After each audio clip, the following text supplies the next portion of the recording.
السلام علیکم دوستوں، میں ہوں ساجد اقبال اور آپ کو خوش آمدید کہتا ہوں پرفیکٹ کیور اردو میں۔ آج بھی ایک سادہ سی اور آسان سی ایک ریمیڈی جو کہ شوگر کے پیشنٹس کے لیے ہے، لے کر آپ کی خدمت میں حاضر ہوئے ہیں۔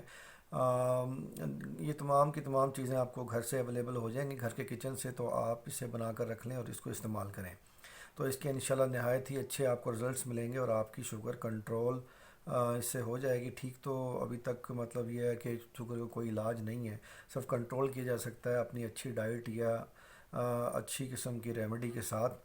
تو اس ریمیڈی کو بنانے کے لیے آپ کو کن چیزوں کی ضرورت ہے یہ میں آپ کو بتا دیتا ہوں۔ ہمارے پاس جو چیز پہلی موجود ہے یہ ہے دال چینی۔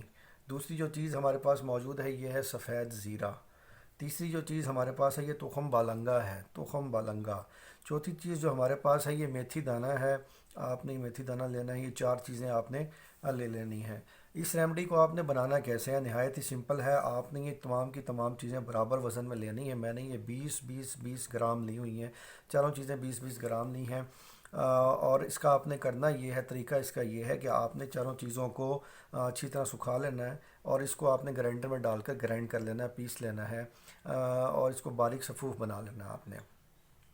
اس کے بعد آپ نے یہ کرنا ہے کہ جب یہ صفوف تیار ہو جائے گا تو آپ نے 1 لیٹر پانی لینا ہے، کسی بھی برتن کے اندر، اسٹیل کا برتن لے لیں یا شیشے کا برتن لے لیں۔ اس کے اندر آپ نے 1 لیٹر پانی کے اندر 1 چمچ اس کا ڈالنا ہے، صفوف کا، جو یہ چمچ ہوتا ہے کھانے والا، یہ آپ نے بھر کے اس کے اندر ڈال دینا ہے اور اس کو رات کو بھگو دینا ہے۔ 1 لیٹر پانی کے اندر آپ یہ چمچ ڈالیں گے اور اس کو رات کو بھگو دیں گے اور آپ نے صبح تک اسے بھیگا رہنے دینا ہے اور صبح اسے آپ نے چھان لینا ہے اچھی طرح سے۔ اور چھاننے کے بعد آپ نے جو یہ پانی 1 لیٹر ہے پورے دن کے اندر تھوڑا تھوڑا کر کے استعمال کرنا ہے۔ تو اس کے استعمال کرنے کی وجہ سے انشاءاللہ آپ کی شوگر جو ہے نارمل ہونا شروع ہو جائے گی، کنٹرول ہونا شروع ہو جائے گی۔ تو میں امید کرتا ہوں کہ یہ ریمیڈی آج کی آپ کو پسند آئی ہوگی۔ تو ملتے ہیں نیکسٹ ویڈیو میں ایک اور اچھی سی ریمیڈی کے ساتھ۔ السلام علیکم۔